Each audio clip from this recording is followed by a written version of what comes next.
Hey, it's Minute Book Reports, and in this video, I wanted to talk about cryptocurrency on the moon, which sort of stems from this idea that was introduced in chapters 5 through 12 of the book Artemis by Andy Weir. And it's just so interesting because it's highly relevant today in this current economy where we hear about things like Bitcoin and cryptocurrency and where that might take us today here on Earth. But in fact, in the book, they already have a form of cryptocurrency called slugs. So basically how it works in Artemis is they don't use cash because cash doesn't really do much. Instead, they use something called slugs. So all of the sort of economic measurements that we have on Earth, whether it's through dollars, all the currency basically, it gets converted into slugs, which is based on weight. So because it's highly unregulated and it's sort of localized, in terms of the relative value, a lot of things can happen. And what they actually explain in this part of the story is that Sanchez Aluminum, that factory that produces all the oxygen for the city of Artemis, is a front for the Brazilian mob, which is kind of interesting. And the way that they can enter and make their money clean is through the conversion of the money from dollars or whatever currency they have on Earth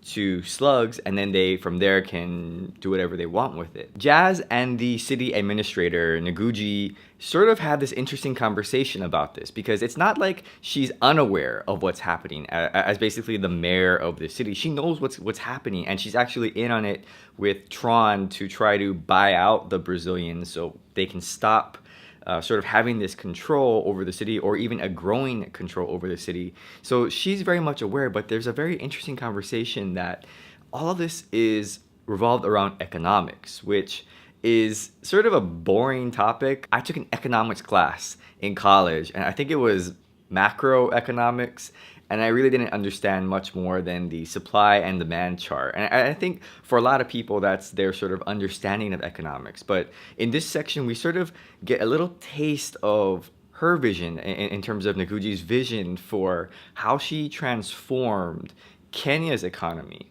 from basically, being very, very poor to some of the policy changes that she made in that country to basically invite and encourage businesses to come in. And now they have a premier space program.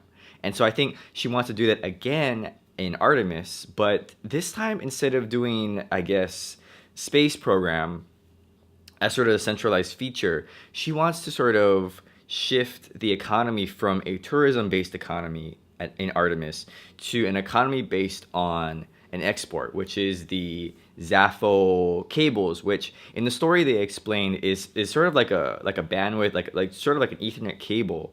But when it was further analyzed, it sort of the signal was so strong with that cable that you wouldn't need like repeaters, which would then save money and all of this stuff, and it'd be a lot more efficient. And so this all became a story about economics, about business, about efficiency. And it was very unusual because usually in science fiction, I tend to think that they focus more on the sciences, like some of the more like chemistry or physics or all these other, but economics to me is mathematical, but to me it's very much social. It's a lot about what people are interested in buying, what they're sort of in the mood of, sort of the climate of cultures, and that a lot has to do with the economy and how it goes up and down. And in this story, the leader, Noguchi, she recognizes that, in terms of their local economics for Artemis, that the numbers aren't really working out. I mean, they've sort of stopped growing, and she sort of sees this opportunity to create this product, this export for that city, so that because of their location, because of where they are in space, that's the only place that they could produce it. And so she wants to take advantage of that. So a lot of what's going on, and in this bigger story, it's not really good guy versus bad guy. And that's sort of the subtle sort of brush I like about this story, is that it is about Jazz and her trying to escape all these different challenges that she sort of meets, but it's really more so about how that is a very small part of this overall economic shift that's going to happen to this moon city. And Well, that's a very important part, and that's the part that we're invested in because it's Jazz, and because the story is told from her perspective. Really, it's this whole shift in this sort of sub society, this subculture up there on the moon, that they're moving towards that. Where they're changing their mindset, and it's not going to be very nice. It's going to be very messy, and I think she even mentions that the transition is not going to be easy, but that it's necessary. And I can just imagine how it was for Noguchi when she was trying to do that in Kenya, where their economy was just zero. And then she made some tough choices, I'm sure, where some people probably didn't like it, but it kickstarted that space industry there, and basically allowed them to get on the moon because of all the policy changes that she pushed, which again, I'm sure weren't very popular. All of this was very much interesting, but it all sort of came across as I was thinking about cryptocurrency and all of this unregulated stuff. I know that there's a lot of talk on cryptocurrency, and this video is not really talk about the cryptocurrency as we know it today, and sort of the economic condition of today, but just the idea that how cryptocurrency works sort of in this story, and how it's converted from cash to slugs, and it runs the economy on Artemis, but that there's going to be this infusion of even more cryptocurrency on Artemis if their economy changes. And I just found that to be so interesting. And I look forward to seeing how cryptocurrency works in, of course, our real world, but also within the story.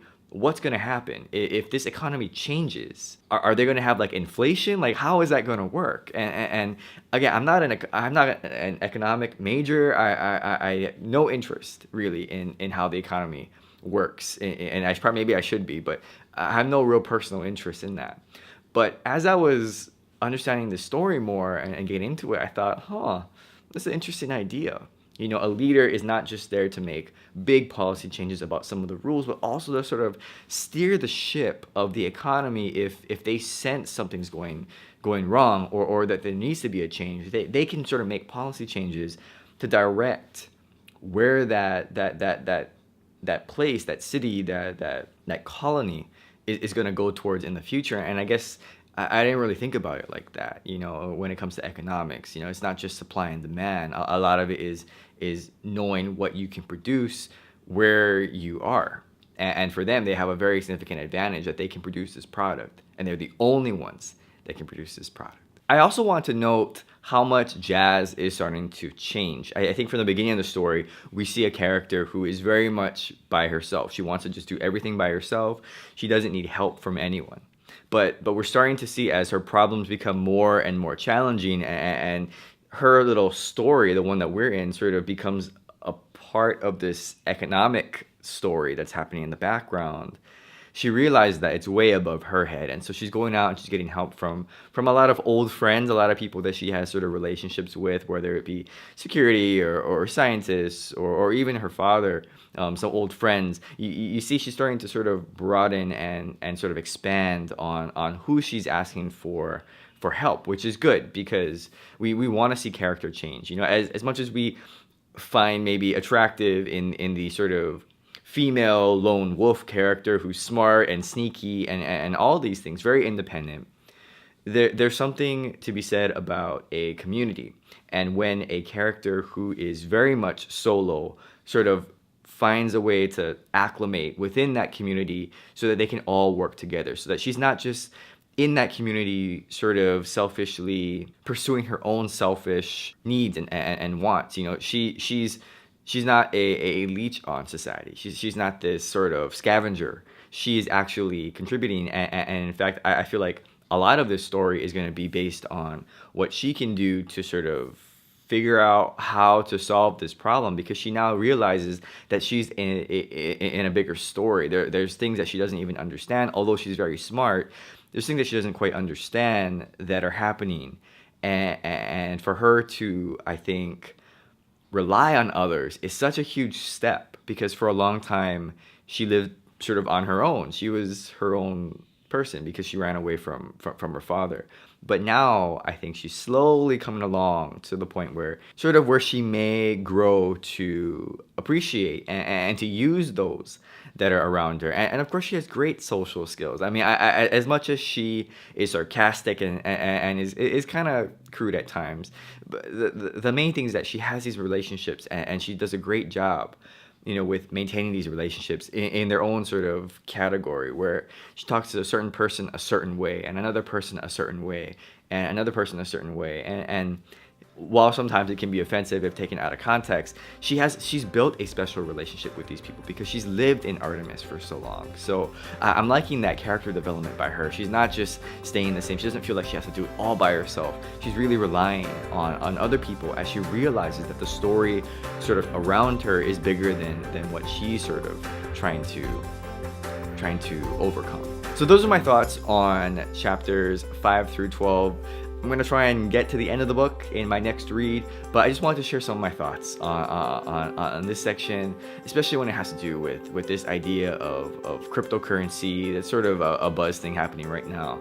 And in fact, this was done in this book, and it does play a very small sort of role into this story, and I just wanted to point that out. So hope you enjoyed this video. Thanks for watching, and I'll see you next time. Bye.